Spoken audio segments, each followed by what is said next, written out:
Welcome everyone to Couch Potato Diary. Happy Thursday. My name is Peter Klein. Thank you very much for tuning in today. We got a lot to talk about as the conference finals well underway in the NBA and in the NHL, and they continue tonight in both. We will talk about all of that, plus the CFL previews continue. So there is a lot to cover on the show today. Thank you guys so much for tuning in. Let's get right into it and start talking some basketball.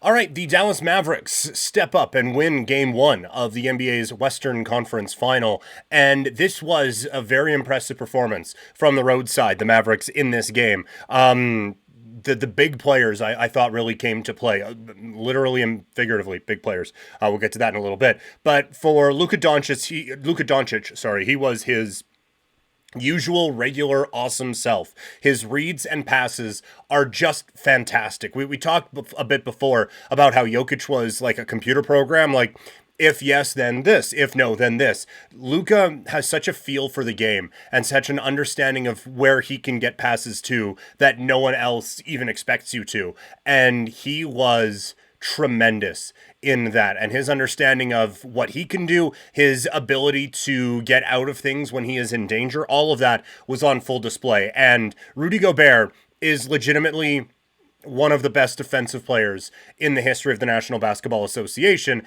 and Luka toyed with that man. He picked Gobert apart in the pick and roll. Some of those lobs, he was just messing with him. There was no right answer for Rudy Gobert in how to defend Luka Doncic, who I thought put on a masterpiece in Game 1. He did a good job of drawing Rudy away from the basket. Rudy would kind of do that drop coverage, and Luka's like, okay, I know how to handle this. And he'd get in close enough to the rim that Rudy would have to make a move. It's a lob over top. It's a yam. And all of a sudden, the Dallas Mavericks are cruising. And so Luka did such a good job of messing with Rudy Gobert. And we haven't really seen these entire playoffs you can play Rudy off the floor in the postseason. I'm not saying we are at that point. And if we are, the Timberwolves are fucked. I'm not saying we're at that point, but it was getting to that point in Game 1. And the other part of it, the Robin to Luka's Batman, was on full display as Kyrie Irving was excellent. If you get that Kyrie for another month or so, this Mavericks team can win a championship. That's how good Kyrie Irving was, and that is how good he can be. He was attacking this game so well, and he was reading it so well, and I don't know if he gets enough credit for how smart he is out on the basketball court, because all the stupid things he says off of it, but he attacks so incredibly well. And again, just his reads and his understanding of what the defense is trying to do, and his ability to just find openings and be able to attack. His speed with the ball and his knowledge of like when to accelerate, when to ease up, when to go, when to not. It's almost second to none. He is such an amazing player. And I will admit, I have definitely overlooked this guy over the last couple of years. Like, oh, well, it's Luka and Kyrie. It's like, it's Luka. And part of it too is how frustrating Kyrie can be away from the court. But when he is on, there are very few in the National Basketball Association who are better than that guy. And when they're both on at the same time, this is a championship caliber basketball team. He makes them that. And the work that he was able to do in blowing past McDaniels and making Edwards really, really work on the defensive end was on full display. Just such a high level basketball player. And then the bigs showed up. Lively and Gafford both had very big moments, and a lot of that thanks to Luka for sure. But those guys knew what they were supposed to do in the Luka pick and roll, and defensively they helped force Minnesota into a 3-point heavy attack, which is not exactly what Minnesota wants to do. And I'm not just saying that they only shot those threes because Gafford and Lively were there, but I do think that is part of it a little bit in forcing Minnesota to the outside. But their work in those pick and rolls is going to be monstrous in this series. And if they can just kind of play that role, because Luka, he is so good, but you have to know what you're doing when playing with that guy. And Gafford, already being at that level with him is quite impressive. It was just all around such an impressive showing from the Dallas Mavericks. I loved what I saw from these guys. On the Minnesota side, they need better from their best. Anthony Edwards, quite frankly, wasn't good enough on either end. And the Dallas Mavericks made him work. And that's going to be a very interesting thing if he is wearing down, because we're late into it now, right? College, rather famously, ends early April, March as well, the whole tournament madness. So he hasn't played this long, and the Timberwolves didn't get this far last year, so that this is now into the depths of the NBA. And I think we are starting to see him wear down, and the Mavericks have a team that is going to be really difficult on him if he is wearing down, because they're going to need, if Minnesota's going to be successful in this series, they need him either on Kyrie or on Luka. And Kyrie made him run around and work. And Luka will just body you for 48 minutes and really wear you down that way. And Dallas, I thought in game one, did a really good job of kind of enforcing what they wanted to do on this kid and putting a lot of pressure on him, whether it was with the running or with the physicality or whatever it may be. They did a really, really good job in messing around with him in that sense. And then on the offensive side, he wasn't he got off to a good shooting start, but he was so uninvolved in the second half. Reggie Miller was wondering if he was hurt. Now, you take what the guy who compared Rudy Gobert to Michael Jordan with a grain of salt, and I understand that was maybe a little bit tongue-in-cheek with the switching hands or whatever, but still, that they were wondering, like, where is this guy? Why is he so little a part of things? And that really allowed Dallas to pull ahead, especially in that fourth quarter when the Mavericks started to pull away, and credit to Minnesota that they were able to get it back thanks to, in part, a Karl Anthony Towns 3, but they need this guy, and they need him on both ends. Like, they didn't get past Denver without him, or they don't get past Denver, without him attacking, without him shooting, and without him defending. And he did like half of 3, not like 1.5, like he did 0.5 out of 3 on that. He simply wasn't good enough, and he was picked apart all game, and this was a real learning experience for him. There were some positives for Minnesota. McDaniels was great, but it does feel like a bit of a waste that you had that good of a shooting day from McDaniels, and you still lose. But I thought that he did quite well, and he did what you could expect anyway when he was on Luka and Kyrie. But I think for Minnesota, they now know what to expect a little bit more. They know the physicality that Dallas can play with, they know the speed that Dallas can play with, and they know the cerebral attack that Luka is going to play with. Now, it's easy to say, well, now they know. Now they'll be able to handle it because these are some of the best basketball players in the world that they are going up against. But at least Minnesota kind of has that feel for what this is now. And one more note on Minnesota. I thought Cat looked good in this game. He's hitting deep.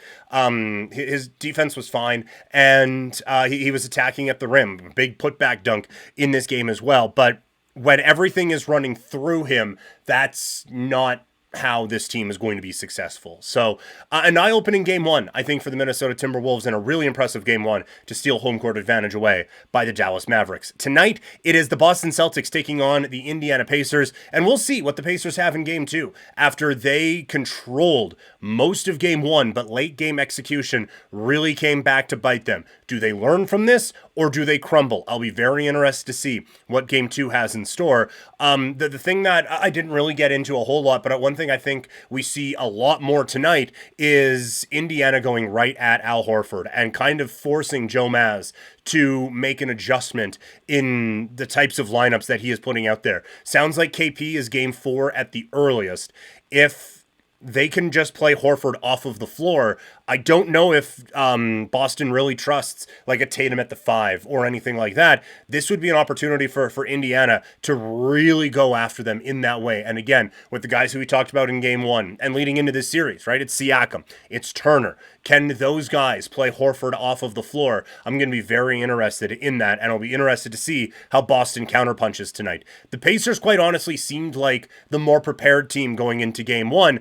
It still wasn't enough to get the win, but they looked like they were the better team, better coach team, I should say, in game 1. We will see now. I would imagine Tatum has a really, really good game tonight for the Boston Celtics. Speaking of coaching, the Cleveland Cavaliers have let go of JB Bickerstaff, and I say this all the time. I am not a big blame the coach guy, but this one you kind of felt coming. There was the Athletic piece. The second the clock hit 0, I think it was Ryan Russillo who was joking about it, saying that like they didn't even bother updating Mobley's stats for game 5. because it was just like, no, we're just going to throw this out there. It's done. You kind of knew at that point that this thing was going to be gone. And look, like this is a good roster, right? With Allen, with Garland, with Mobley, and with Mitchell. This is a very talented top four. It never really felt like Bickerstaff like Bickerstaff had a real feel for this team and really knew how to fully unlock what they had there. Once anyone got hurt, it was like, okay, now we know what to do. And they were able to get it rolling. But with the four, he didn't really have it figured out. And I didn't like how they handled the end of the season, kind of tanking to get Orlando in the first round and then not showing up for a couple of games against Orlando, forcing that series to go 7. If you avoid that, like maybe it happens against the Knicks in the second round anyway, but you at least avoid the Celtics until the conference finals, and then maybe you're in this spot right now and honestly probably saving your job.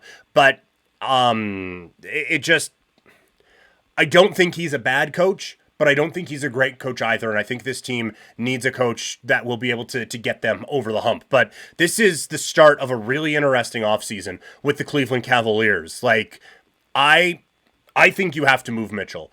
It's very obvious that you can't really do Garland and Mitchell. I think Zach Lowe said on his podcast today that he has it at about like 5 or 10% that those guys are on the same team. And if you get rid of Garland, there's a chance you come out of this with nothing. And now you'll get a lot. Like Garland to San Antonio fits perfectly. There are so many teams that could use, like Garland, I don't know how the trade would work because Phoenix doesn't have anything, but Garland is the perfect fit for the Phoenix Suns or for San Antonio. I even think he'd be good with the Lakers. Like he is a talented basketball player. He'd be good anywhere.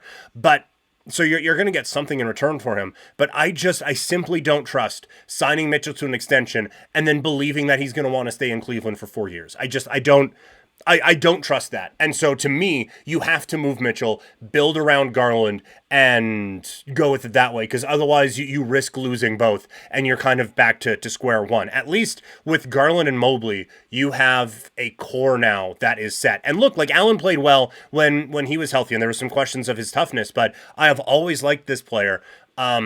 The too big thing hasn't really worked the way that they want it to. Mobley, this is a big year for him coming up. He needs to develop, I think, into the guy that a lot of people thought he was going to be after his rookie season. That has kind of flatlined a little bit. He needs to step this up now. If he can specifically work on the outside shot a little bit, then you have something there offensively where it's not so bogged down in the middle. If he can kind of expand that range and spread the floor a little bit, defensively, these guys could lock things down.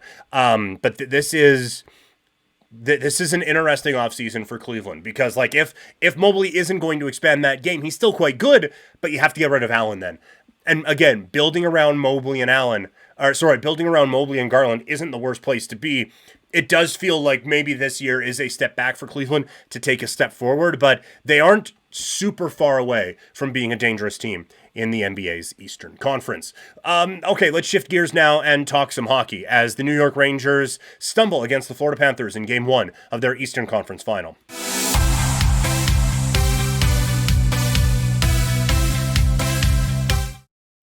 That was an excellent showing by the Florida Panthers in Game 1. All aspects of the Panthers game were on point in their 3-0 win over the New York Rangers in Game 1 of the Eastern Conference Final. Offensively, created a lot of pressure, which turned into opportunities, which turned into, at a couple times, goals. Defensively, I thought they did a really good job of limiting the Rangers, especially early in this hockey game. Bobrovsky was excellent, and the penalty kill did really, really well as well. Let's start with the offense. I thought it was a versatile offensive attack because they were able to get a couple of looks off of the rush. That is how Matthew Tkachuk scores the first goal, is off of the rush. But they also played a really heavy game down low. That cycle was working for them. And their forecheck came in and created a couple of turnovers that really helped them get the ball rolling early, and I thought did a really good job of taking the Madison Square Garden crowd right out of this game. As early on, they had the jump that you would expect from the home side, the Rangers, in this game. They were the ones who were going out there, running around, causing problems for New York, and then New York was turning the puck over all over the place, creating some good opportunities there for Florida, and like I said, kind of taking that crowd out of it. Like, they can play really heavy hockey, but they can also play with on the rush as well. Forsling an excellent job, good positioning, and excellent skating, was able to cut off that Panarin rush, force Panarin to stop up. The back pressure from Ekblad creates the turnover, and Forsling then rushes up ice. He's the one who drops the puck off to Tkachuk, who ends up scoring that goal. So they're able to use that rush game and that transition game really, really well as well. On the defensive side of things, they made life really difficult for the New York Rangers. Zone entries were a problem for the Rangers early on. Again, New York started to find their game late, but for most of this game, it was the Florida Panthers who were really clogging things up. It was difficult for the Rangers to get set up offensively, and then when they did, it felt like there was 9 guys out there for Florida. Passes weren't able to get through. They weren't able to really take advantage of the skill that the Rangers have, that playmaking ability of Panarin, the ability that Zibanejad has to make players around him better, and they put a lot of pressure on the younger players like Lafreniere, Hedl, and Kakko to make some plays, and they didn't always make the right ones. So I thought defensively, it was really, really impressive what the Panthers were able to do in limiting what the Rangers skill players could do. And then if you got through all of that, Bobrovsky was really, really good. His quickness post to post is still so impressive. And there was one, like Gustafsson, the pass to Kakko, like I get wanting the one-timer going post to post, but that was so far over to the side. Bobrovsky had time, and look, like he almost didn't because it is a quick shot that Kakko has.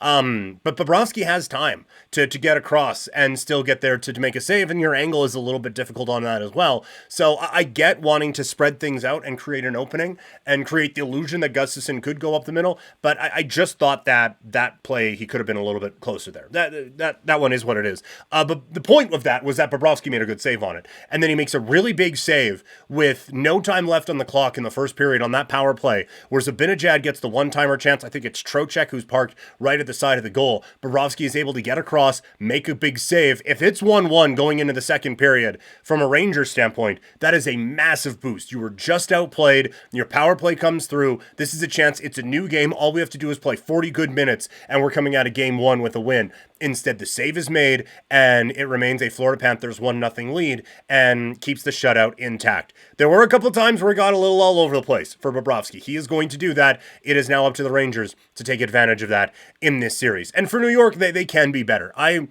have been critical of the Rangers this postseason. It is, I promise, and there was a New York guy who felt a little bit frustrated in the comments, a big Mark Messier fan. But the reason that I critique is because I care. I'm not a diehard Rangers fan or anything like that, but I have said, like, sports are better when the New York teams are going, right? Like, I can obviously do without the Yankees, but it's fun when the Garden is going, and it's the Rangers and it's the Knicks, and they're cruising, right? And I like a lot of pieces on this Rangers team, a lot. And so I want to see this Rangers team do well, and I think they can do well. And they can certainly do better. Like, look, they didn't play their best game, and it was still 1-0 with 3 minutes left. And you don't love your game, that's an okay spot to build off of.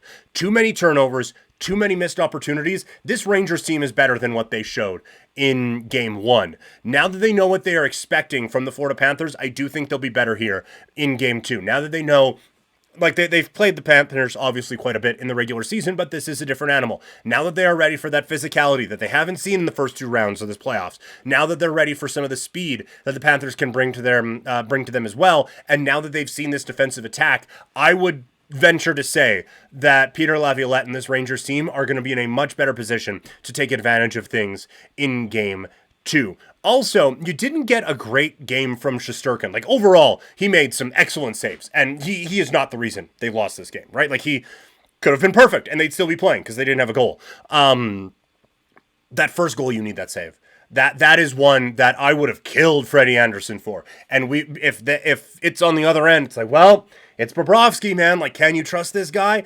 But overall, like, Shesterkin's going to stop those most of the time. He just misses on that one. And then that is a brutal turnover on the 2-0 goal that leads to Verhaeghe just playing it off of the wall, centering it off of Lafreniere and in. And at that point, it's curtains. Like, you can't have those 2 plays against this Panthers team. I said before, the Rangers are going to have to be close to perfect. And in game 1, they weren't. And they still almost got away with it. So you feel like they are going to...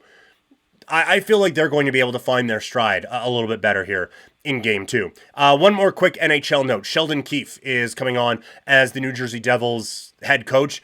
It's an intriguing move. Like, I don't think Keefe did an amazing job with the Leafs, but I don't think coaching was the big problem out in Toronto. And he takes over a team that is so close. Like, I felt like they were a defender and a goalie away from being a cup contender this year. That's how good I thought they were. They have so much talent on the offensive side of things, and the high-end talent on that blue line is phenomenal. And it's another year of development for all of these young kids. And, like, playoff time, it's a different story, but Keefe has been able to get quite a lot out of some talented young players in the past. So I think that this is an all-right hire for the Devils, and I think this is an interesting spot for Sheldon Keefe to kind of prove, like, hey, look, it wasn't my fault. Everything that happened out there in Toronto. Look what I've done with this young, talented team. And look, like, there is absolutely a world where this Devils team surpasses the Leafs next season. So this could be moving on up for Sheldon Keefe. For the Devils, I don't really think coaching was the answer. I don't think it was part of the solution out there, but I don't think it was part of the problem. They just needed saves, quite frankly, and that this team would have been good. So they really are the interesting team of the offseason for me. I think they need to go out and get, you see the Flames jersey behind me. I think they need to go out and get Jacob Markstrom. I think that has to be target number one for this Devils team. I guess UC Saros would work as well. But yeah, so they don't mess around with like Shelovs or one of the other, like, oh, well, no, it's actually this young goalie who's been a backup, but now look how good he's going to be. I think you need to get out there and get a legitimate number one. Don't mess around, because the rest of this team is championship caliber. Like they could reunite Tanev and Markstrom again in New Jersey, and I would maybe pick them to win the division. That's how good I think the rest of the talent on this team really is. Let's shift gears now. The Canadian Football League season is rapidly approaching, and we're going to continue our CFL preview today looking at the overvalued teams in the Canadian Football League.